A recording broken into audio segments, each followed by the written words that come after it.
I fear not the dark itself, but what may lurk within it. Welcome to Lurk, bringing you creepy, strange, and bone-chilling stories, with your host, Jamie Jackson.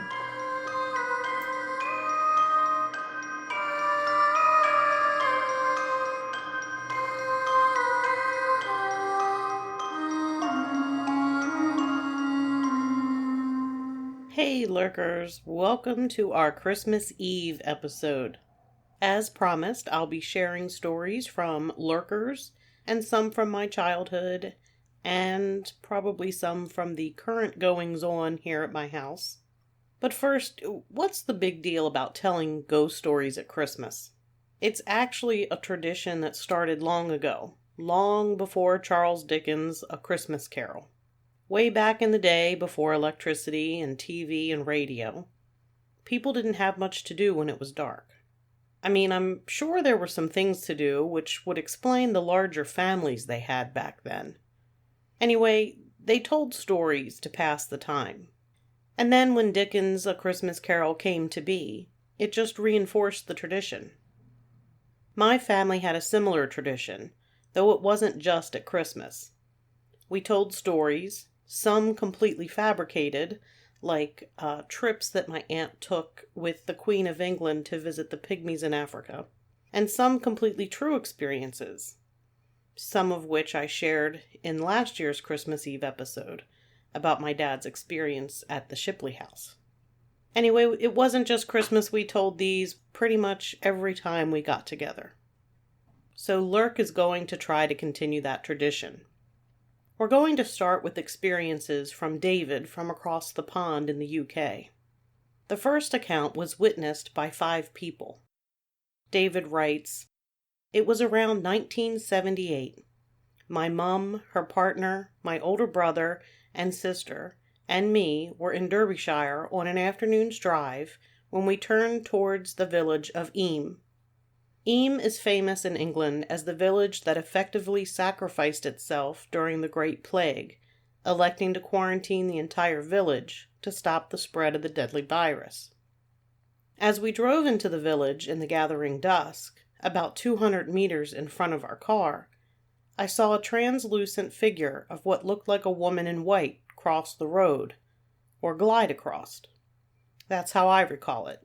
I was 9 or 10. Speaking with my sister, she says she recalls passing the ghostly figure and seeing a woman with an old-fashioned lamp at the side of the road as we passed. She says she could see through her. I don't remember that and haven't asked my brother yet. We all saw something, that's for sure. Eyam is allegedly full of ghosts and apparitions. Lurkers, you'll remember that we covered another plague quarantine location in episode 74, the ghost of Poveglia. In a town that was quarantined, I imagine there was much suffering and pain, and it wouldn't be unusual for those who passed to continue lingering. David also shared another experience. He said, "I started thinking of my mum and her recollections at our tiny terraced home in Fallowfield, Manchester.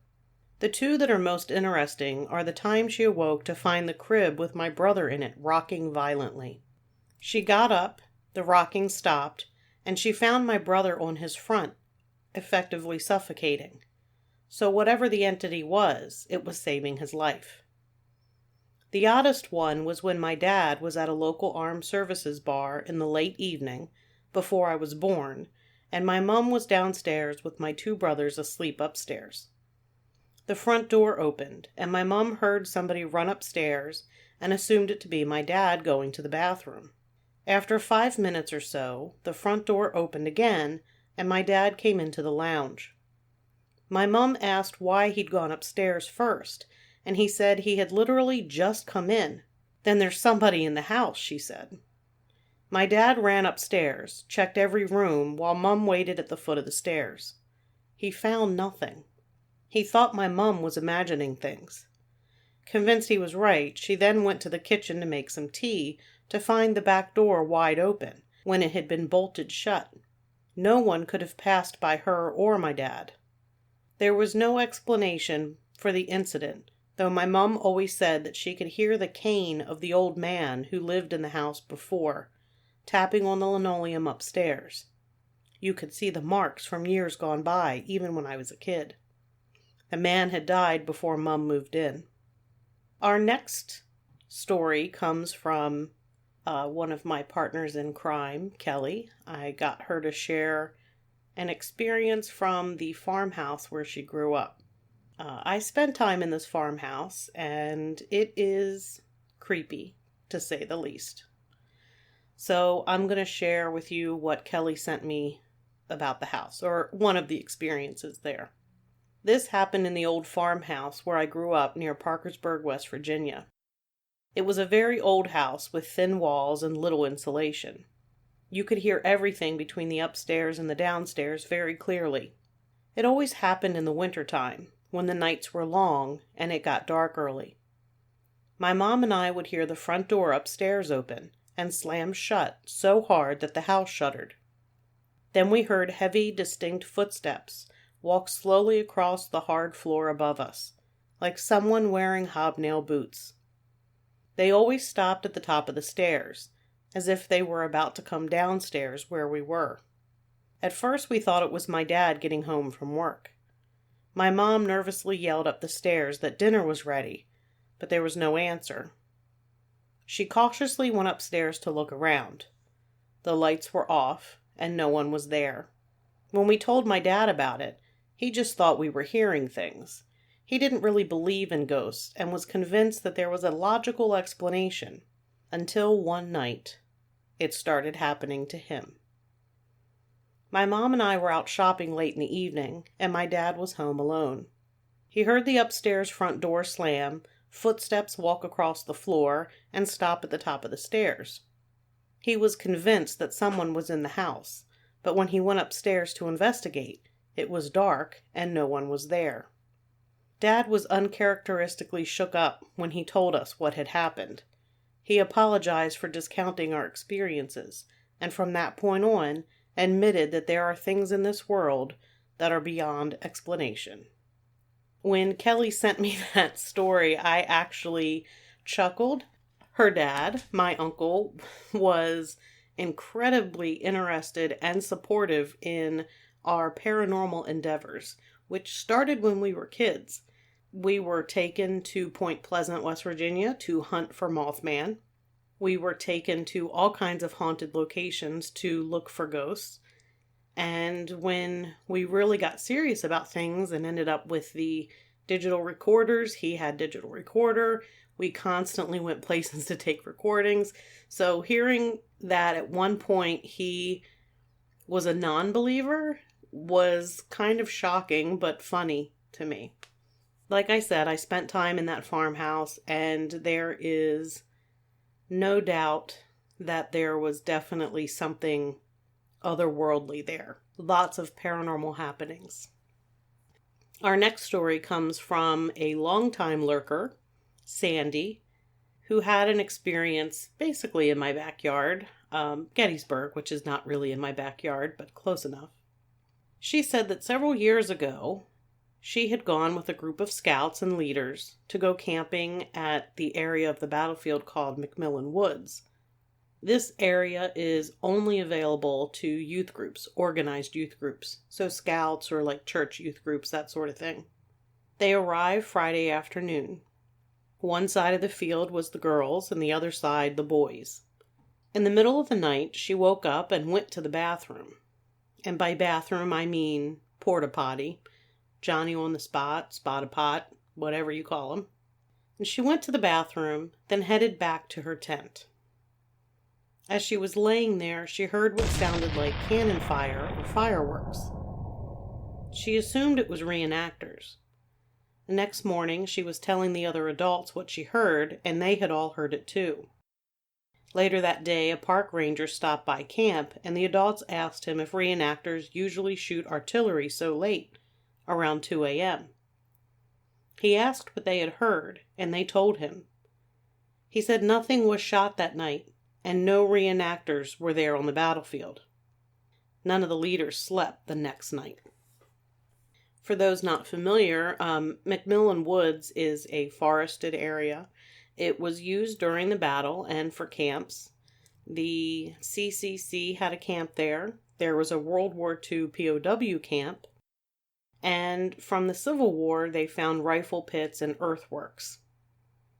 It was the area where Confederates advanced on days 1 and 2 of the battle. And as I said, if you are a youth group organization like Scouts, you can reserve a camping spot there. I have not camped there with Scouts. I have been there numerous times with a Scout group from Southern Maryland.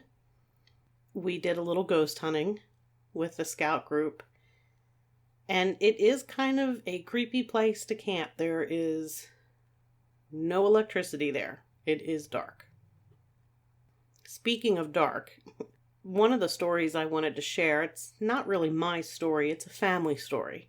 It was told to me by my Grandma Sissy. Now, Grandma Sissy was not my grandmother. She was technically my step-great-great-grandmother. She lived to be 104 years old, and I grew up knowing her. She died when I was in my early 20s. My daughter was about 2, I believe. So I probably would have been about 20 or 21 when she passed away. She was a real character. She used to threaten that if my dad didn't come and visit her when we were down in Virginia, that she was going to turn him over her knee. And she told me to tell him to come visit, and I purposefully wouldn't tell him because I wanted her to spank him. I wanted to see her spank him. She's very tiny. Anyway, I digress, which I do quite a bit here. Anyway, one of the stories that she shared with me, there's 2, but one of them had to do with a spot of light, an orb, if you will. So, back in the day, a long time ago, she was born in the late 1800s, so we're talking a long time ago. She's in her room. She has these thick, heavy drapes, and the room is pitch black. She said you can't even see your hand in front of your face when you're in the room. She's going to bed. She's getting ready for bed. And she's laying there, and all of a sudden she notices this orb of light moving around the room. And there's no way there's any light shining in the windows at all. It was impossible for light to be in there. And back then, I'm really not sure how many things really had the ability to shine light. And I'm not exaggerating because we're talking about a woman who went to a one-room schoolhouse and used a slate board with chalk. So she sees this light, and it moves around the room, and it gets on the bed, and she smacks at it. She says, "You get off that bed, and you get down there on the floor." And it went down on the floor, and she was like, "You stay there." Never knew what it was, never knew where it came from, and eventually went away. Her other story was a little bit more interesting, and it's the story of the headless man. If you know me personally, you've probably heard me mention this. It still gives me the willies today. So, when she was young, she was a young girl. She lived not far from where our property is in Virginia, on the water. And she had her friend over the house, and she was walking her friend across the street to her house. And she walked her friend to her door, and she turned around to go back to her house.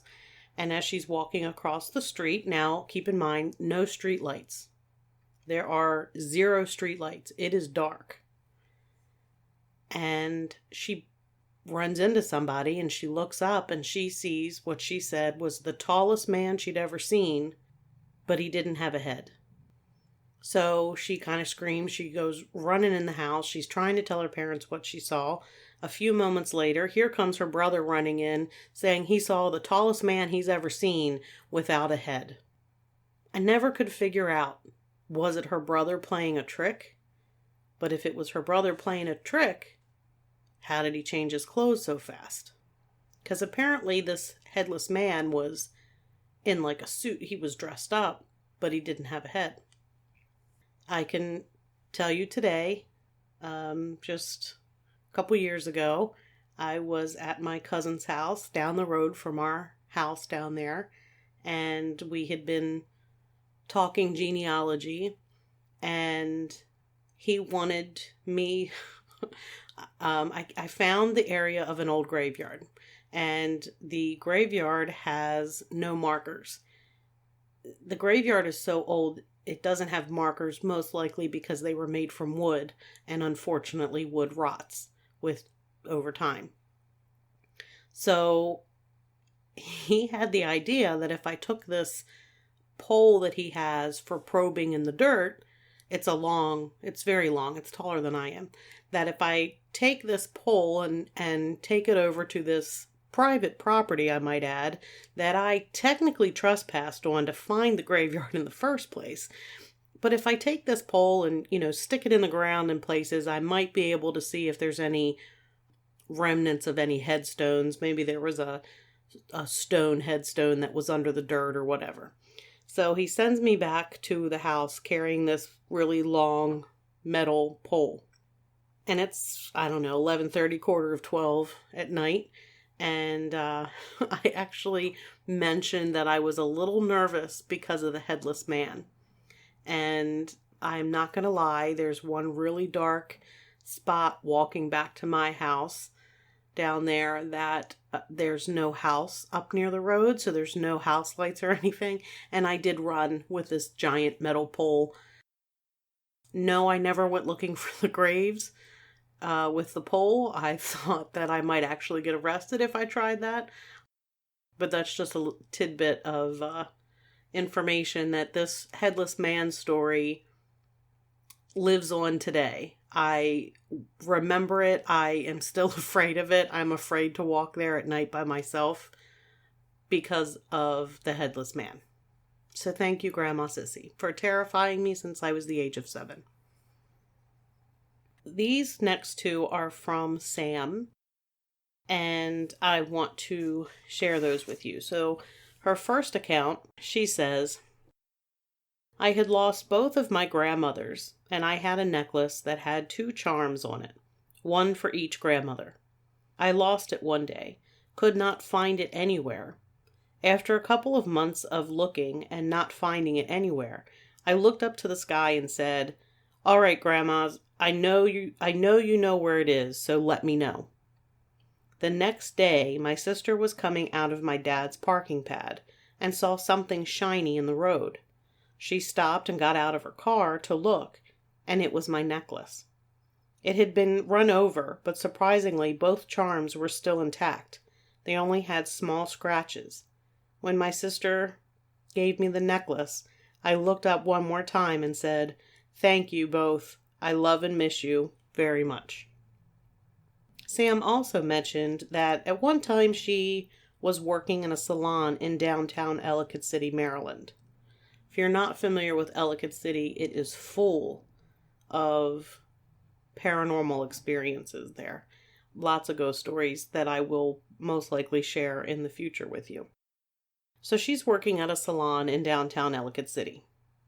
She said there was a ghost there named Al.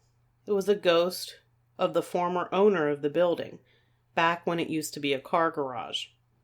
The girls working at night heard stuff falling off of shelves, lights flickered on and off. Most of the time, they used to yell at him and tell him to stop it until we left, and other times they would just leave for the night. That would be pretty unnerving. If I was working at my office at night and something happened, I would kind of freak out. This story comes from Mandy. She said it was my grandmother's anniversary of her passing, and my daughter was just starting to stand on her own. She was in the back room playing when I went back to look in on her, and she was just staring and looking at the walls and ceiling, and all of a sudden my daughter started talking to someone, saying hi and waving. There was no one else in the house at the time.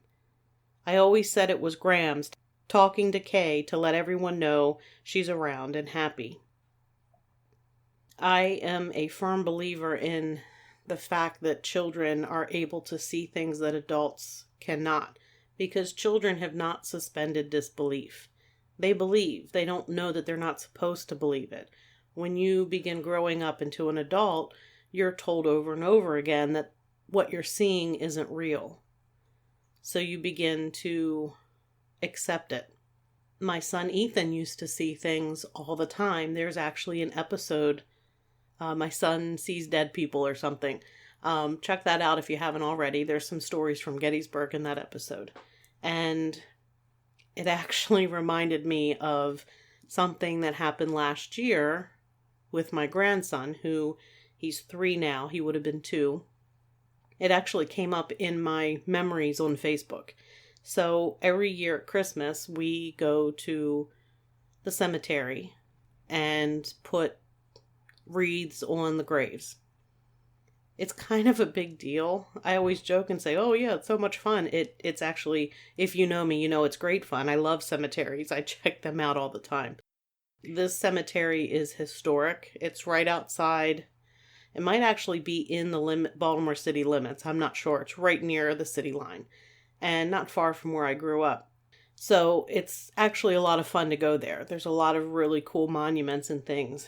So last year, Jameson was 2, and we are at my great-grandparents' grave and my great-uncle's grave, and we're placing the wreaths, and Jameson had his back to us, and he's playing peekaboo. He's not playing peekaboo with anybody that's there. He had his back to all of us in the family.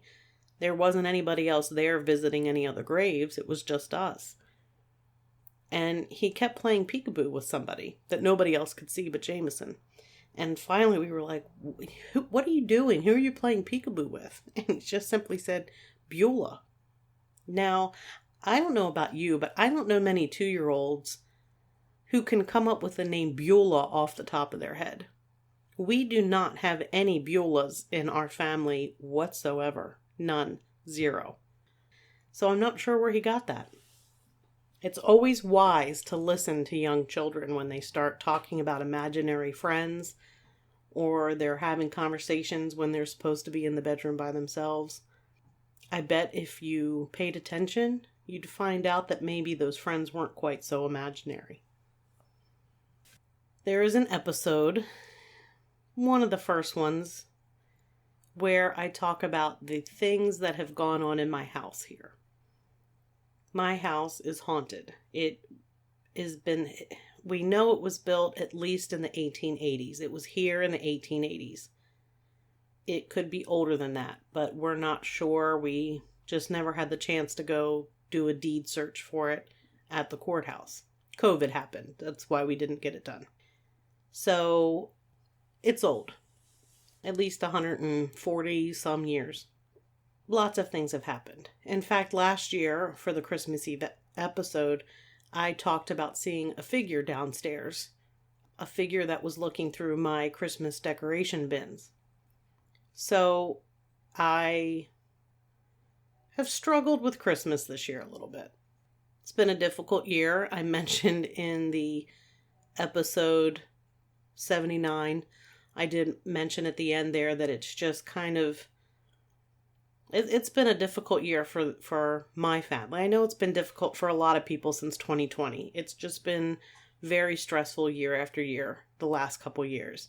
This year for us, we had my daughter's accident, and there's been a lot of other things that have gone on. So Christmas really, it doesn't really feel like Christmas. So I didn't really feel like decorating again, which was the same attitude I kind of had last year when I saw the apparition.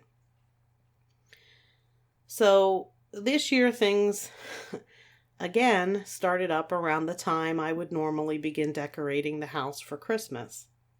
Actually, it started before Christmas. It started actually kind of around Thanksgiving, so a few weeks before December. I did not put out any of my Thanksgiving decorations. I ended up putting them out like 2 days before Thanksgiving because I was having things happen at the house, and I kind of felt like that's what I needed to do to get things to settle down. So the first major thing that happened, I was walking up my steps, and I was about halfway up the steps and kind of glanced down, And when you glance down from halfway up the steps, the hallway is there. And there's the doorway into the kitchen, and you can see the doorway that goes from the kitchen to the dining room. And as I was glancing down, there was a figure that walked out of the dining room into the kitchen and disappeared. I honestly really wasn't freaked out because I knew it wasn't an actual person. It was kind of translucent, very much like the apparition I saw last year. I really couldn't recognize much. Brown hair, short brown hair. Female was the opinion that I had, light top. That's about all I could see because I'm looking at it basically from above. So after that happened, a couple nights later, I've mentioned how the room here where I record is referred to the haunted room because I have a lot of antiques that are from my family here. I've had a lot of things happen. I've had some things happen while I've recorded in here. So this is the haunted room where I have placed the objects that I inherited from my aunt that Kelly so graciously waited to tell me were haunted until after I had them in my house. So I have that stuff in here in the haunted room. Because I refer to this as the haunted room, the door to this room is typically closed at night because I don't want to walk by the door and see something. I'm really that unnerved by it. It's fine to be open during the day. Sometimes I leave it open if I'm in and out of here. It also gets a little chilly in this room. This room is probably the coldest room in the house that has heat in it. So it's always closed at night. One night, however, I think I forgot to close it. Anyway, it was open. It wasn't closed. I had to go to the bathroom. It wasn't super late either. It was, 11:30, and I'm getting ready to go up to bed. And I come up to the top of the steps. So when you come to the top of the steps, the first room at the top is the haunted room where I am now.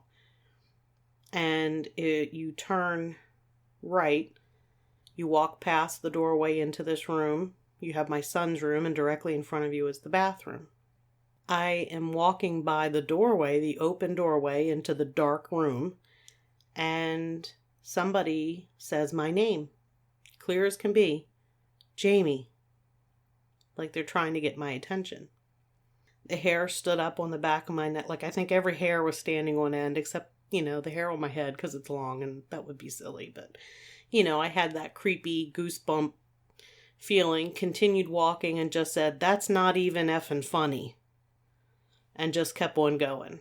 Because I figured having an attitude was the best way to handle it. A few nights later, I'm downstairs. It's probably a Monday night because my husband and son were not home.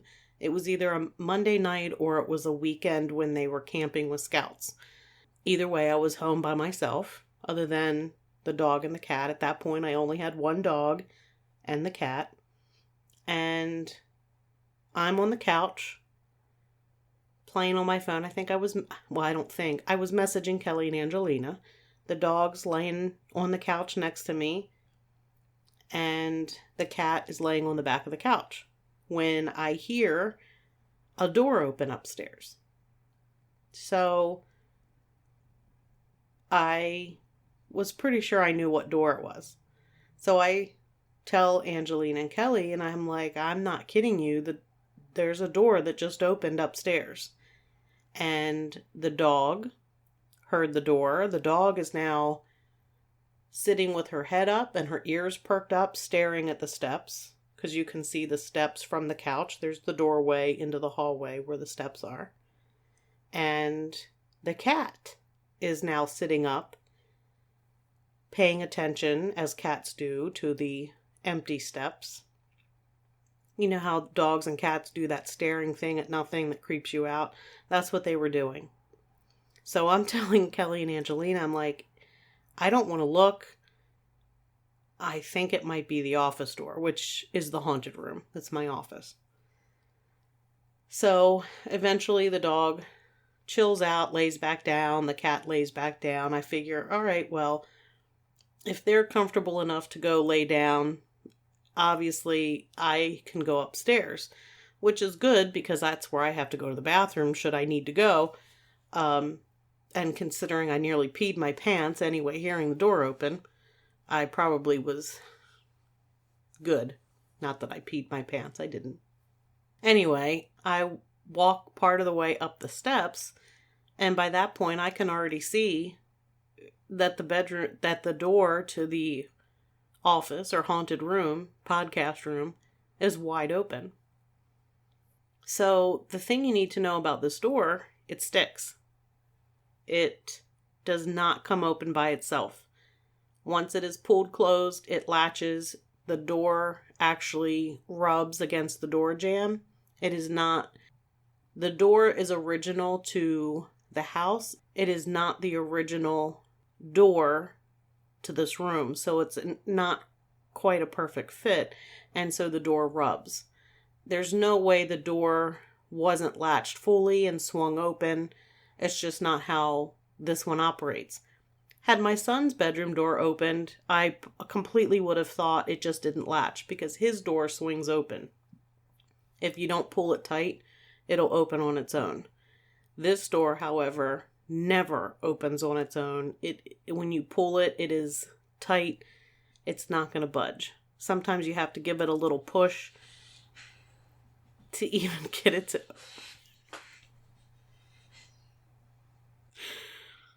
I just want to tell you all, as I'm telling you about the haunted room that I'm currently sitting in, all of a sudden there's heavy breathing at the door, and it just scared the crap out of me. But it's just the bulldog, because he's got to be up my butt everywhere I go. Anyway, as I was saying, the door, it sticks. There are 2 other quick things that happened since then. I did all my decorating. I was kind of hoping that the ghost might take pity on me and do the decorating for me. And as Kelly pointed out, do you really want the ghost to have that much energy and power to be able to move your decorations? My thought is if they can clean while they're doing it, I'm okay. I have 2 dogs now. I have Angus, the bulldog, and Lucy, the Boston Terrier mix. And both of them love to chase laser lights. And so I was messing with Angus in the kitchen, and Lucy came in, and they're racing up and down the kitchen, down the hallway, chasing this light. And finally, because I don't really want them to get neurotic about it, I was like, okay, that's enough, let's go outside. And as I put it on the table, and as I'm walking outside with Angus, he all of a sudden leaps at something on the floor, and I look, and there's the laser light. Now, this laser light is actually my infrared thermometer for ghost hunting. It has a laser light on it so you know exactly where the thermometer is pointing. I've used it a ton of times. When you let go of the trigger, the laser light goes out, so there should be no way that this laser light is on. Anyway, I hurry up and I take Angus out because he's young and learning how to go outside. And we come back in, and the first thing I do is go find where I put the laser light, and it is actually facing the wall. So the area where the laser is facing a wall. There's no way that even if it had accidentally bumped something or had been pressed up against something, that it could have shined the laser over on the floor where the dog was. So I have no idea what happened with that. And then we are getting ready for our Christmas party last weekend. And I am getting stuff together, and there are guests arriving, and pretty sure there were guests who were already there. And in the dining room, and I have this old music box that I received as a gift from my great uncle, who I called Peepop, and I was very close to him. And it's the Little Drummer Boy. It plays the Little Drummer Boy, or it did back when I was a kid. It doesn't really work anymore. It's broken. I put it out more for nostalgia. It, has a drummer boy with a Santa hat on it, so it's part of my holiday decorations. I walk past the dining room hutch where it's sitting, and the music box starts playing. And so my husband says, "What is that noise coming from?"